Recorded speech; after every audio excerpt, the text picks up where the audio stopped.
Hi, hello, and welcome to Learnstroke IAS classes. And we are discussing the budget 2024 analysis. And this time, in this video, we'll have two parts. One is where we'll comprehensively discuss what are the important aspects of the budget, and the second session will be dealing with the analysis of the estimates. What is the estimates in the last 1 year? How is the tax performing? How is the current account deficit? What percent of GDP is that? What is the fiscal deficit? What does that mean? We'll discuss all those aspects in the second video. The first one will be general discussions about what are the important schemes, what are the important aspects that the government has discussed on this. Okay, so very quickly moving on to that. And in the meanwhile, do subscribe to our channel Learnstroke IAS classes, and do follow Future Next IAS, which is our offline platform. And let's discuss the budget in the most interesting manner. So let's find out what are the important aspects that has to be learned.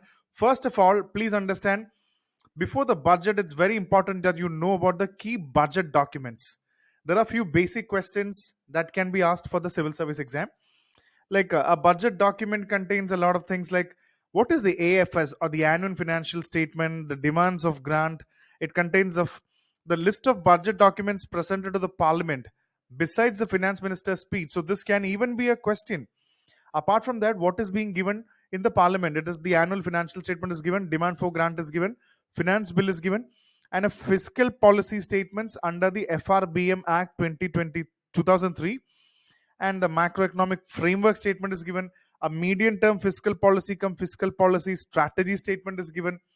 Then you have the expenditure budget, receipt budget, expenditure profile, budget at a glance, key features, and implementation of budget announcement. So imagine, just imagine the important thing that you have to learn is the budget documents presented to the parliament. Apart from the finance minister, budget is all this. So have an idea about these things. It can be even asked for a prelims examination. And this time it was called as an interim budget. And what do you mean by a vote on account? It's something that you should know. An interim budget is a temporary financial document presented by the government to cover its expense for a short period. That is a keyword. So this is actually created for a short period, when usually an annual budget cannot be passed due to constraints or because elections are near. We know that we are going to have an election this time. So that is the reason why we have an interim budget for a short term period.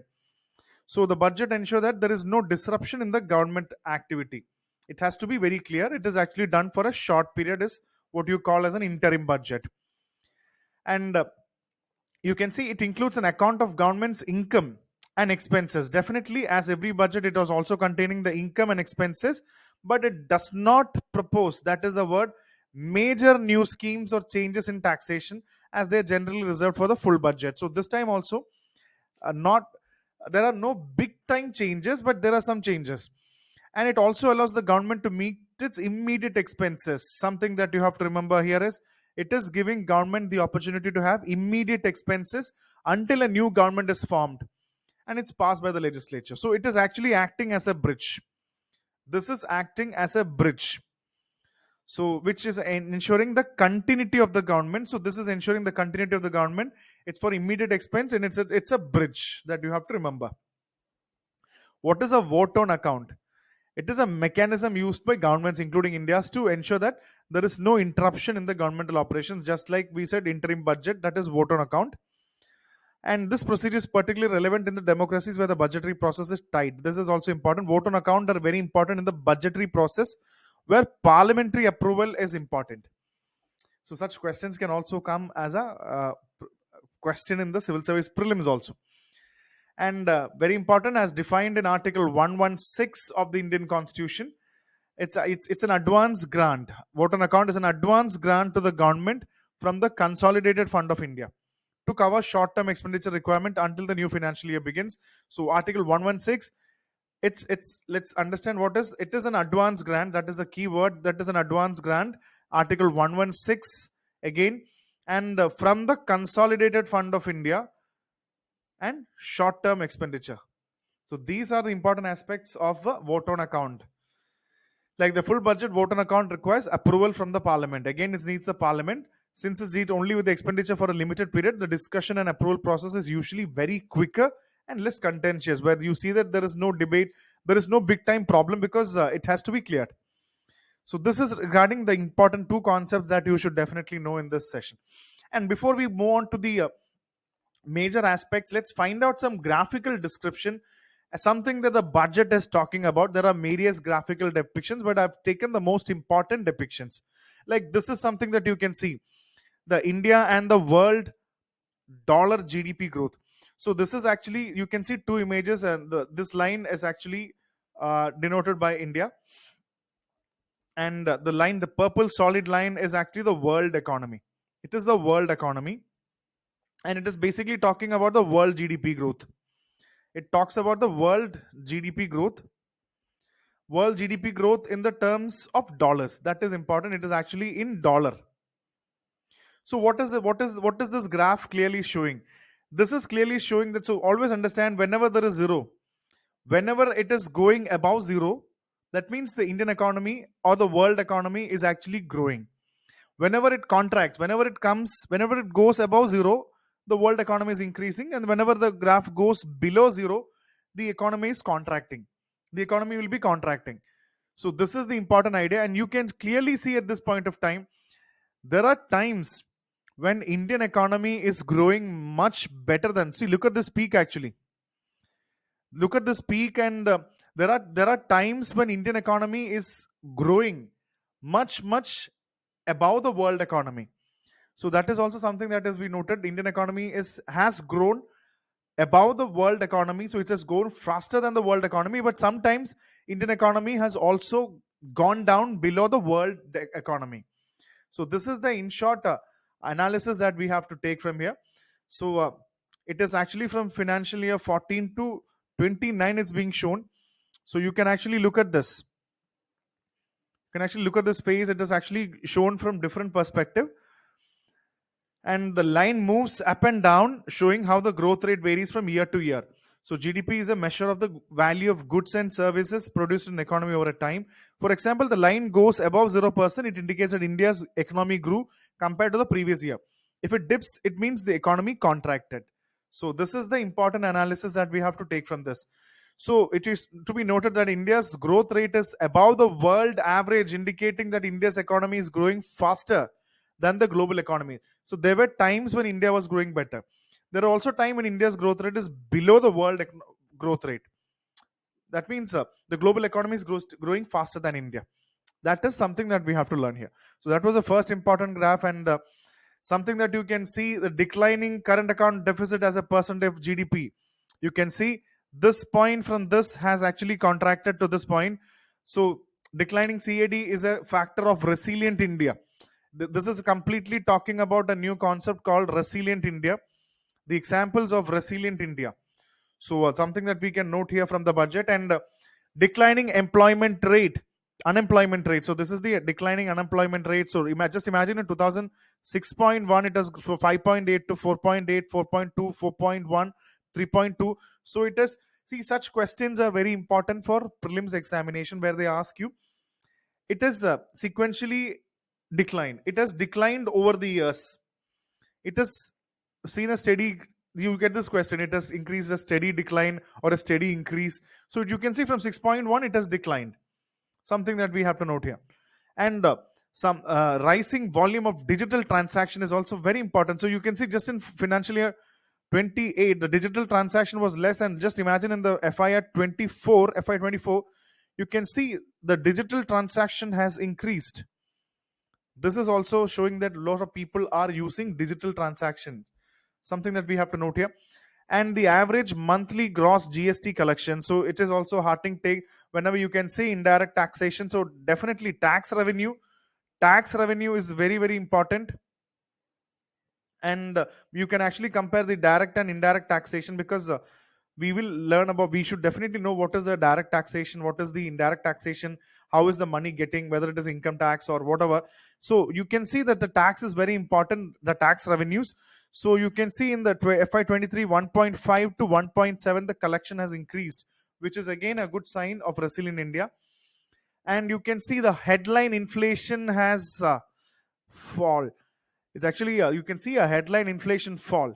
So it's fallen to a, you can see from for 23 from 6.7 it has completely come down to 5.5. which is also a heartening sign. So headline inflation has declined, and you can check the increase in capital expenditure. So this is the percentage of capex of GDP and the capital expenditure. So basically, I understand that for you should definitely have an idea about what is capital expenditure, what is revenue expenditure, what are revenue receipts, and what are capital receipts. So you can see even in FY24, there has been a small, see, 24 to 25 to 23. You can clearly say that there is a jump. So in capital expenditure is increasing. Is it a good thing? Again, capital expenditure has increased, and the FDI inflow has also very doubled from 2005 to 14. You can say that foreign direct investment. So the number, India being chosen as a very important destination of investment, is also really important. So you can say from it has also increased from 298 in the last 10 years. Look at that, from 2014 to 2013. This has also made a significant increase, which is something to be noted, the doubling of FDI. And look at how a rupee comes from and how a rupee goes. This is also clear. See, 1 rupee. How are we getting this 1 rupee? And let's take a look at that. 1 rupee is coming basically from the borrowing and other liabilities. So it is definitely borrowing is 28%. And look at that side. Taxation we are getting from income tax is 19. So second after 28, look at that.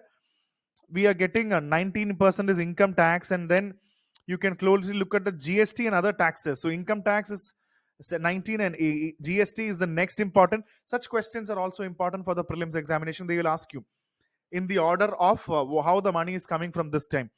And look at the corporation tax, and you can look at non-tax receipts, non-debt capital receipts, customs, and union excise duty. So you can see most of the important chunks comes from 28% is from the government, borrowing and liabilities, and then you can see income tax, then GST, then you can look at corporation tax, and then you can look at the non-tax receipts, and then union excise duties, and then customs and non-debt receipts. So this is how the rupee comes from for the government. This is how we are making money. And how is the money going out? How is the rupee going out? For 1 rupee, how is it going out? You can see, look close, take a close look at that. You can see at 20% interest payments, because there is already a big liability. Government is definitely borrowing. It has to be paid out. Interest payments is given, and the state share of taxes and duties. The state share is also being given. And look at the next important thing is central sector scheme. Defense is actually being given subsidies, centrally sponsored schemes again at 80%, and other expenditure and pension is actually at 4%. So you can clearly see interest payment, states shares, and you can see central sector schemes, and then you can see other expenses are there, and then defense subsidies, centrally sponsored scheme, and definitely pensions also. So this is how a rupee goes out. And look at the important ministry allocation in the crores of money that is being given. So always a Ministry of Defense is getting 6.2 lakh crores. So defense gets the largest funding. Ministry of Road and Transport. So there is a big, see, just imagine from 6 crores to just drop in 2 crores to 2 crores, 2 crores, 2 crores, 1. So just imagine, it's almost, you can almost say that it is almost 3 times. The second allocation is actually just 2.72 or just 3%. So you can see even the double of that, almost the double of that is actually funded for defense. 2% double is actually funded for defense. So that is what we have to see. Defense gets it, then transportation, railways, PDS, Home Affairs, Ministry of Rural Development, Petrochemicals, Communications, and Farmers Welfare.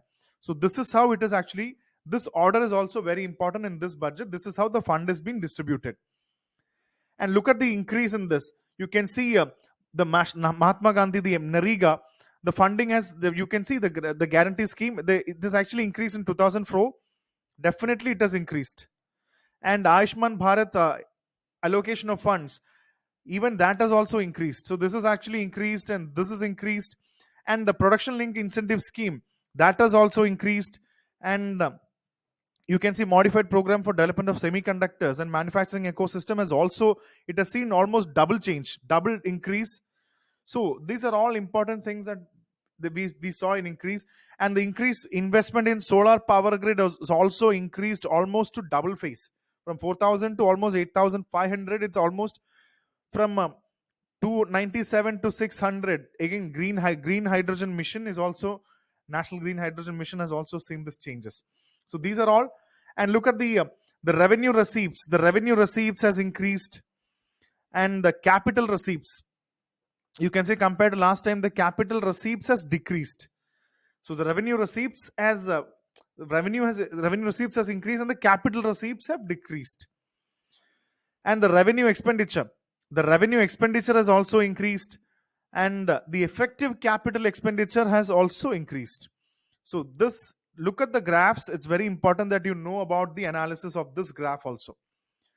Okay, so that was regarding the graphical depiction. Now let's take a close look at what are the important aspects of the budget. Definitely it talks about, previously we talked about Sabka Saath, Sabka Vikas, and now after some time the government said Sabka Saath, Sabka Vikas, and Sabka Vishwas. And now the new thing is now Sabka Saath, Sabka Vikas, Sabka Vishwas, or Sabka Prayas, the effort of everybody. And it talks about Atmanirbhar Bharat, and it also talks about what is a Panch Pran. What is a Panch Pran and what is the Amrit Kal? So we have to find out what is the Panch Pran. So Sabka Saath, Sabka Vikas, Sabka Vishwas, and Sabka Prayas is a new catch line. And it is actually asked to everybody to follow the Panch Pran, which are actually the 5 prans. Imagine, advance with greater conviction and determination of a developed country. Number 1, we need to advance with greater conviction and get ready of any signs of slavery. You should have to come out of slavery, take pride in India's history and the unity and duties of citizens such as Chief Minister, Prime Minister. So advance in greater conviction, determination of a developed country. We are a developed country. Slavery, get rid of slavery, have pride and duties of citizens. So this is the Panch Pran. Very important. They can even be asked for elimination also. You should know what are the Panch Pran. And the next was regarding the inclusive development. So lot of things you must have heard about what is inclusive growth. It is a previously repeated question of UPSC. So please understand, inclusive development is a process that seeks to ensure that benefits of economic growth and progress is equitably shared among all the segments of the society. If there is a growth, it should be equitably, completely shared among all the society members of different category and class. And what are the 4 pillars of inclusive growth? Let's know. One is economy, the living conditions, equality, and environment. Inclusive growth from 4 different perspectives has to be seen. So there has been mention about inclusive development. So the inclusive development, basically you can see importance of marginalized and disadvantaged groups in the development process so that they have access to opportunities and resources and they can improve the living standards. So inclusive development as a part, what is the scheme? Housing for all. What is Har Ghar Jal? Electricity for all, cooking gas for all, bank accounts and financial services for all. These important schemes are also added in the government. Very important. And definitely minimum support prices for the produce of farmers are periodically increased appropriately. So this is again a classic question. You should be knowing about MSP. What is MSP and what are the important present type of crops that are given protection under MSP? Has to be known. So MSP, and we'll have a Vikasit Bharat by 2047. We'll have to wait until 2047 to have a Vikasit Bharat. So the government is working all round, all pervasive, all inclusive to have Vikasit Bharat by 2047. So again, social justice is an important model, and we need to cover all eligible people in the true comprehensive achievement of social justice. So definitely we are actually including people of all sections, and we need to have a Vikasit Bharat by 2047. And the next important one, the Prime Minister has selected 4 important castes. This time they have called 4 major castes. As one is they are focusing on the Garib, and the second is Mahila or women, the third is Yuva or youth, and the fourth is Annadata or farmers. These are the 4 important castes as the Prime Minister focused out. So Garib, the poor, the women, the youth, and the Annadata, where the development needs to take place. The 4 castes that was actually included. And let's look at the various schemes that has been discussed. And I'm not discussing in detail about the schemes. We will have a separate concept builder series from budget. But imagine, Garib Kalyan and Desh Ka Kalyan is a very important theme.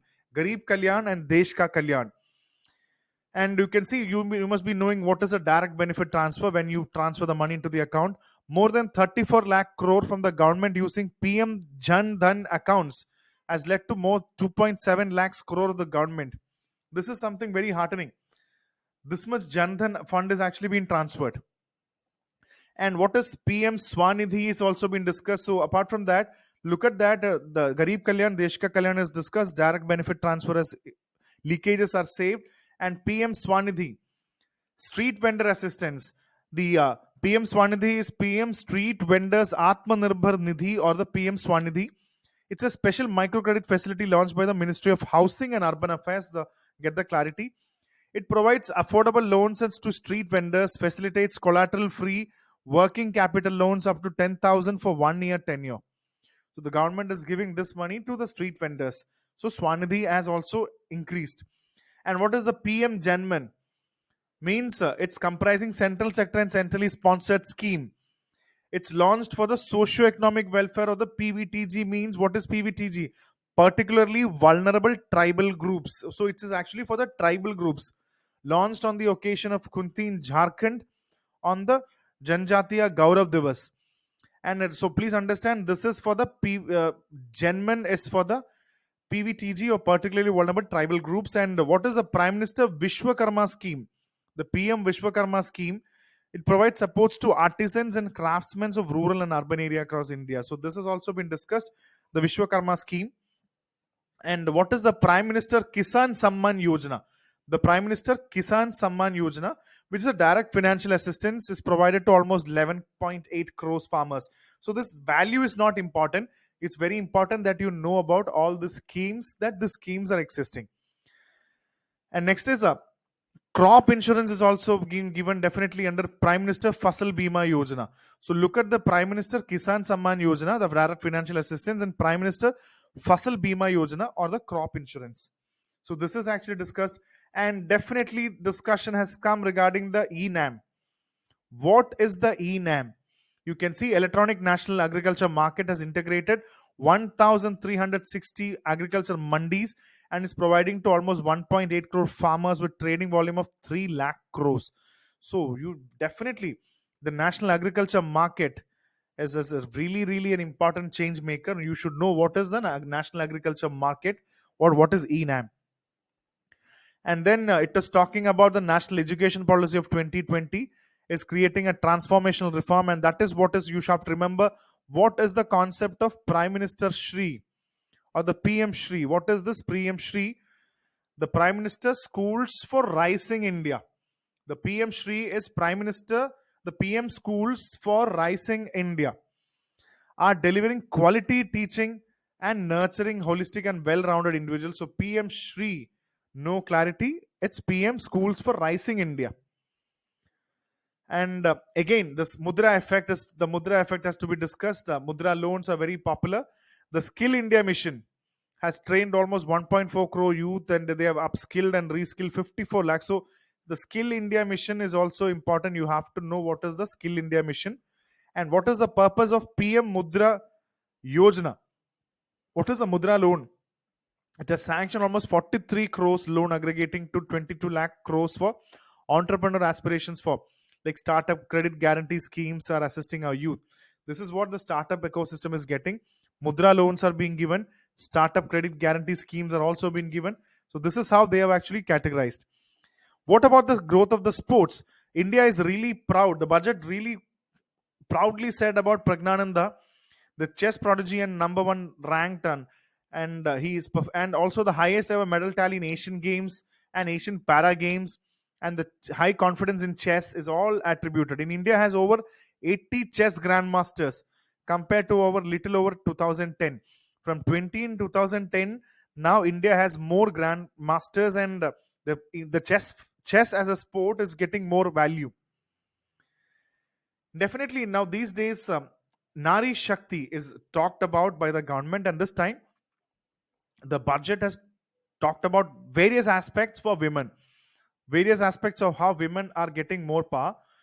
30 crore Mudra loans have been given to women entrepreneurs. So this is again something that you should know.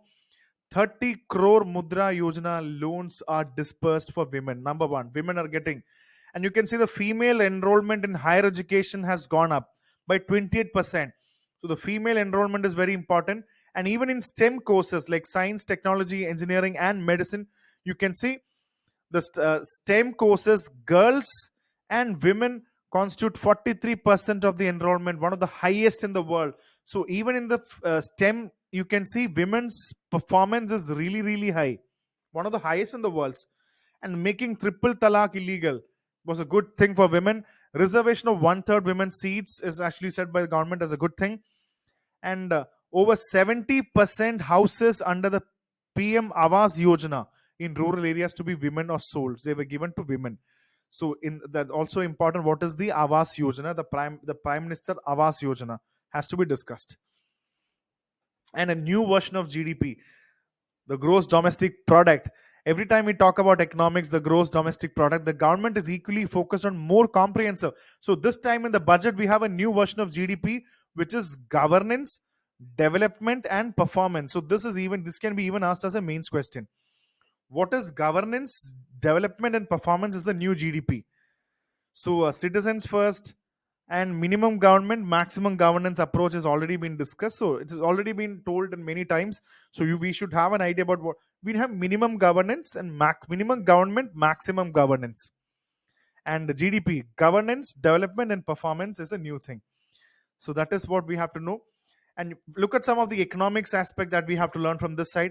The average real income of the people has increased by 50%. So the average real income has improved. So what is the inflation is very moderate according to the budget. And the average real income refers to what? It refers to average income of households or individuals after adjusting for inflation, which reflects changes in the purchasing power of money over a time. So real average real income means that is the income of the households which is adjusted for inflation. You adjust it for inflation, so it is much more a realistic picture. You can get an idea about this. And the next important thing that we have to discuss is the infrastructure sites, like physical, digital, or social, are being built in record time. India is giving a lot of importance to infrastructure construction, whether it is physical, whether it is digital infrastructure, social, as built in record time. And this time, a very important stress has been given to DPI, again, which has to be in clarity. We need to know about DPI, the digital public infrastructure. A new factor of production in 21st century is getting a formalization. So this is even said as new factor of production. The digital public infrastructure or digital infrastructure is a very, very important point. And again, goods and service tax is enabled. One nation, one market, one tax. So we are having a better collection rate of GST according to the budget. And next is regarding the what is the gift city? Very important. These are important topics that are coming in. What is IFSC? It's not the banking IFSC code. So the gift IFSC and the United Regulatory. What is IFSCA? What is IFSCA? IFSCA, gift, and IFSC. So IFSC is the International Financial Service Center. IFSC is International Financial Service Center. Is an initiative by Government of India. You can see Gujarat is the first international finance. You can see gift city is Gujarat. International Financial Tech City is what is called as gift city. The first IFSC was set up in Gujarat in 2015. So this International Financial Service Center, you can see gift is an example in 2015. So that is how it is important. And what is IFSCA? It's a unified authority for development and regulation of financial products, services, and financial institutions in IFSC. So whatever things you can say, it's a regulatory body inside the IFSC. It's the IFSCA. So remember that. And one important concept of globalization is also discussed. Two important concepts of globalization. What is reshoring and what is friendshoring? Definitely, it has to be discussed in a separate video itself. What is the concept of reshoring and what is the concept of friendshoring? And again, we are guided by the principle reform, perform, and transform. The RPT. It's a principle called the RPT of the government: reform, perform, and transform. So it's actually defined by the government. So reform, perform, and transform. And next, again, government talks about aligning with the Panchamrit goals. We have discussed about the Panch Pran, but what is this? Our government will actually create this Panchamrit goals. What is the Panchamrit goals? Let's find out. Uh, it is actually for climate change. India will reach its non-fossil energy capacity to 500 gigawatts by 2030. So this is a big target. 500 gigawatt is a big target by non-fossil. India will meet 50% of its energy requirements from renewable energy from 2030. Good thing. By 2030, 50% is non-renewable energy. India will reduce the total projected carbon emission by 1 billion tons from now to 2030. Reduce the total carbon emission. India will reduce the carbon intensity of its economy to less than 45%. By 2070, India will achieve net zero, target of net zero. So look at that. It's climate change. It's all about climate change. And you can see in COP26, India came up with this important thing. So regarding Panchamrit is all climate change. And one important year that they tied is 2030. It's going to be an important year. And that is the Panchamrit goal that India has put forward regarding the climate change. This can even be asked in the mains examination as a question also. So have an idea. And again, government has talked about the transformation of aspirational district. And you know that there are various districts in India which are called as aspirational districts. So with the vision of New India by 2022, the focus is to improve India's ranking under the HDI. We need to create better values of HDI. We need to raise the people's standard, and aspirational district program is important. And what is the PM Awas Yojana Gramin? We have discussed about Prime Minister Awas Yojana. And what is the Awas Yojana Gramin? And it was previously called as the Indira Awas Yojana, an initiative by the government aimed at providing affordable houses. So PM Awas Yojana, when you get this Awas, always understand it is affordable housing. We are talking about the affordable housing of, so PM Awas Yojana is housing sector. And you can say, take a look at this. Take a look at this Pradhan Mantri Awas Yojana. You get construction of houses to all the people.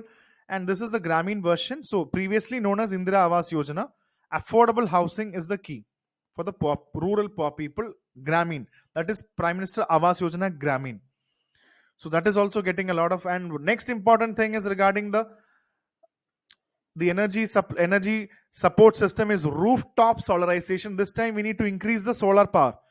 We need to increase the solar power, which will again help us to create the Panchamrit goal. You can say rooftop solarization.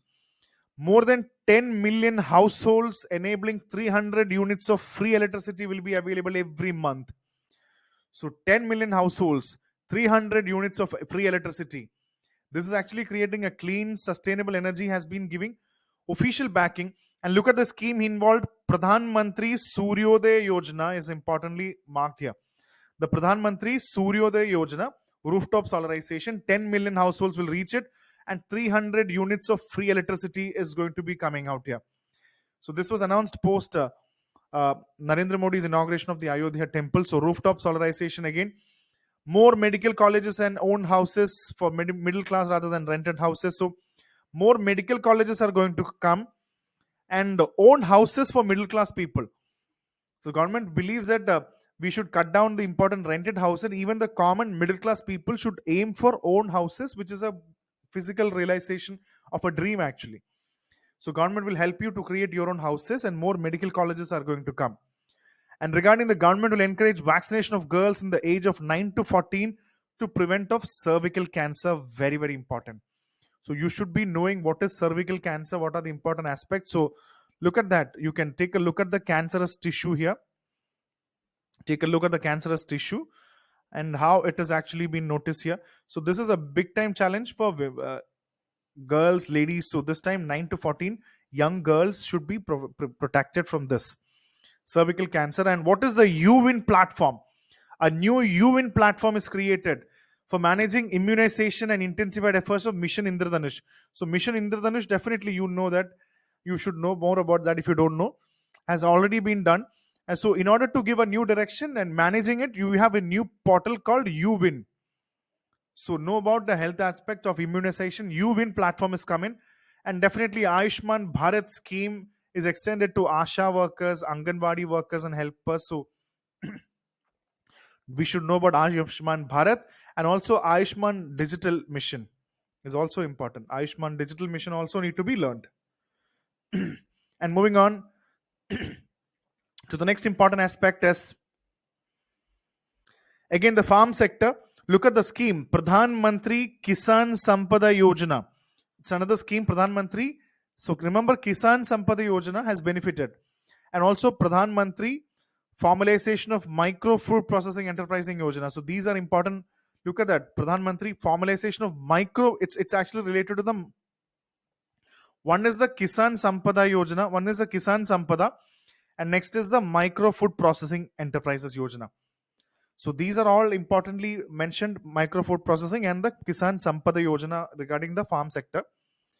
And after the successful adoption of nano urea, application of nano DAP on various crops will be expanded in all agroclimatic zones is another important aspect. So the you can see nano urea was created. It has increased farmers' income. It is creating productivity of crop productivity cheaper than conventional urea, nano urea. It improves nutritional value. It's eco-friendly. It reduces input costs. So they can even ask about which of the following are important criteria for nano urea.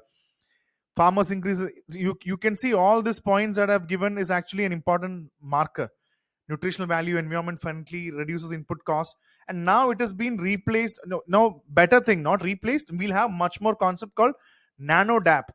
So what is nano DAP? It is a nanotechnology based fertilizer variant of diammonium phosphate, that is DAP. The nano DAP means diammonium phosphate, which is widely used chemical fertilizer in India. So it's widely, this is widely used chemical fertilizer. So know about the nano DAP. What is the nano DAP? Diammonium phosphate. So farm sector and Atmanirbharta for all oil seeds such as mustard, groundnut, sesame, soybean and sunflower. We need self-reliance on that is something that they're talking. And regarding the milk dairy sector, India is the world's largest milk producer. Very, very important point. Such statements can come in the prelims exam. India is the largest milk producer, but with low productivity of milch animals. That is again a contrary. You can see it is the largest. It is the largest producer, but you can see low productivity of milch animals. So we can see important schemes such as Rashtriya Gokul Mission. What is this Rashtriya Gokul Mission? And National Livestock Mission and Infrastructure Development Funds or IDF. So please remember all these schemes. Rashtriya Gokul Mission, National Livestock Mission are all part of this. And it is also talking about controlling foot and mouth disease. Again, you can take a look at this. Foot and mouth is a highly contagious disease, affects animals with divided hoofs. You can just see with divided hoofs. The virus that causes the FMD is an aptovirus. It can be transmitted through contact with infected animals and through their excretions. Again, you can see fever, drooling, and even the recovery infected animals often experience poor health conditions.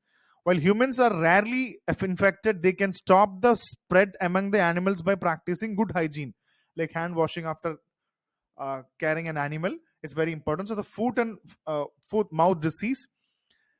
Animals with divided hoofs, that is the point. Animals with divided hoofs are important. This has also been controlled. And look at the next important point. The implementation of Pradhan Mantri Matsya Sampada Yojana, that is the PMMSY for aquaculture. The Pradhan Mantri Matsya Sampada Yojana is again an important point. And next is 83 lakhs self. The concept called Lakpati Didi is again very important in this. You can actually understand women. More than 9 crore women are transforming rural socio landscape with empowerment and self-reliance. And you can see the target for Lakpati Didi has increased from 2 crore to 3 crore. So the concept Lakpati Didi is something that you can understand here. The term Lakpati Didi refers to women members of self-help groups who harness the entrepreneurial skills and earn a sustainable income of at least 1 lakh per year household. So the target of Lakpati Didis have been increased from the target. We need more people to be in this category. This is a very clear-cut stage of enhancement or empowering of self-help group people. We need more Lakpati Didis who can make at least 1 lakh in a year. It's a good thing. We need sustainable women people coming forward. And definitely next is something that we have discussed is the innovation. Prime Minister has further, we have seen about Jai Jawan, Jai Kisan, and even we have talked about Jai Jawan, Jai Kisan, Jai Vigyan. And now it is Jai Jawan, Jai Kisan, Jai Vigyan, and Jai Anusandhan. That means innovation is very important. That is very important. Innovation is something very importantly talked. And a corpus of rupees 1, you can see rupees of 1 lakh crore will be established with 50-year interest-free loan. This will encourage the private sector to scale up research and R&D. So for R&D, you can see for tech-savvy people, 1 lakh crore is established for a 50-year interest-free loan. Very, very important. This will encourage private people to do R&D.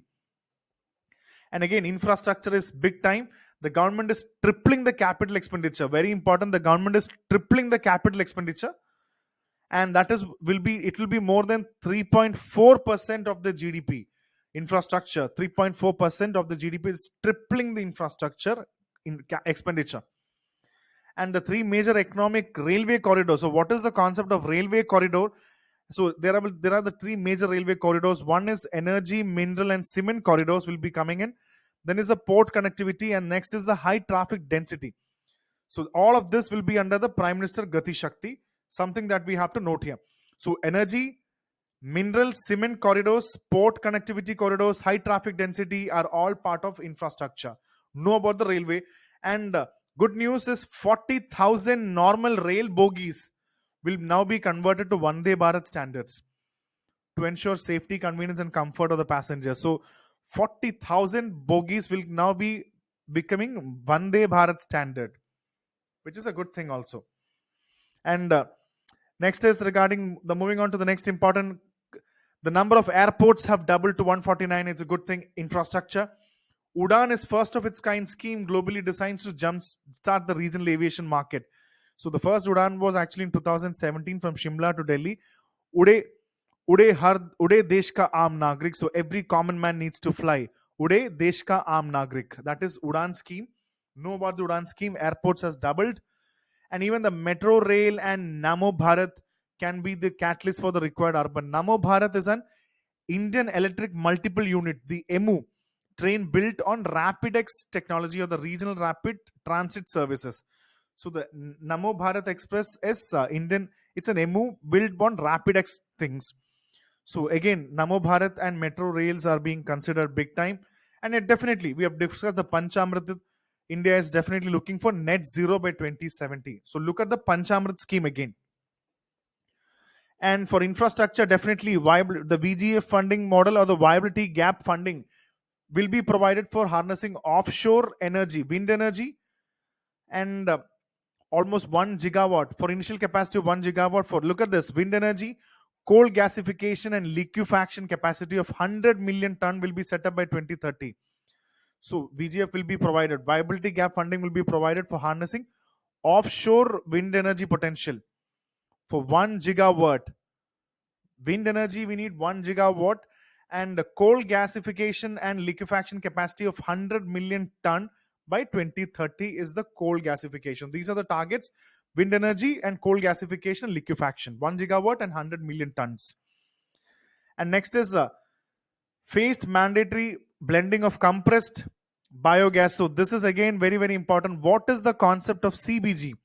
What is compressed biogas? So this picture that you can see here is actually the compressed biogas plant. In compressed natural gas for transport and piped natural gas for domestic purpose will be mandated. So we need to find out what is the compressed biogas plant, and the picture that you see is the same thing. And also we need to have more e-vehicle and more e-buses infrastructure. We need more e-vehicles and e-buses like e-charging, electron. Look at the charging here. We need more electronic charging contents like this. And for promoting green growth, what is the concept of biofoundry? Very, very important. What is the concept of biofoundry? I'll make a separate video on that, but still, we should know what is biofoundry. It has to be done. So biomanufacturing and biofoundry. So this is actually to provide environmental friendly alternates such as biodegradable polymers, bioplastics, biopharmaceuticals, and bioagri inputs. So it's an alternate to the normal thing. And you can see biofoundry is a facility that applies what? Automation and advanced biotechnology to constructively engineer biological system on a large scale.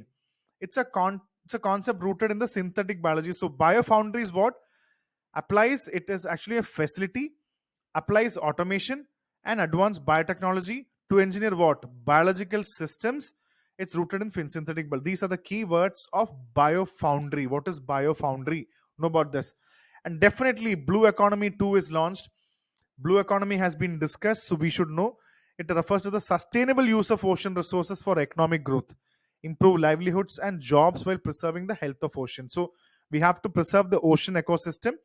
At the same time, use the ocean resources judiciously, use it for economic growth and better livelihood of the people depending on it, and create more jobs. So that is blue economy 2.0 is launched. And you can see here, it's based on sustainable fisheries, takes action against illegal fishing, harness renewable energy, tackles marine litter, protects coastal ecosystem from climate change, creates jobs, reduces poverty, conserves marine life, use smart shipping to lessen the impact on environment. So use smart shipping. So these are all example of blue economy. Using smart ships, sustainable fisheries, action against illegal fishing, littering. All these are important concept of blue economy. So also understand the states will encourage to take up comprehensive development of tourist centers, branding and marketing them at global scene. So definitely we need to more tourist circuits are also important for India for better tourist income coming into country. And look at the FDI inflow. We have already discussed the FDI in 2014 was just 596 billion. During the 2023 was USD 596 billion. That is twice the inflow of 2005. So we have already discussed that graph. The FDI inflow. So that means India is a favorite destination now again, very good for investment. So these are some of the important general aspects of the budget, and definitely the part B of the budget, which will basically contain about the estimates. What is the fiscal deficit? What is the primary deficit? What is the revenue deficit? What is the tax collection? What is the tax revenue statistics? So I'll make a second video on the analysis of the estimates and the revenue receipts and all the other aspects of budget. So I think this was the end of the session, and I hope you liked this session. You found it interesting and important. So please subscribe to our channel, Learn Stroke IAS classes, and do follow our offline platform, Future Next IAS. So thank you so much. We'll see for the second session of the budget.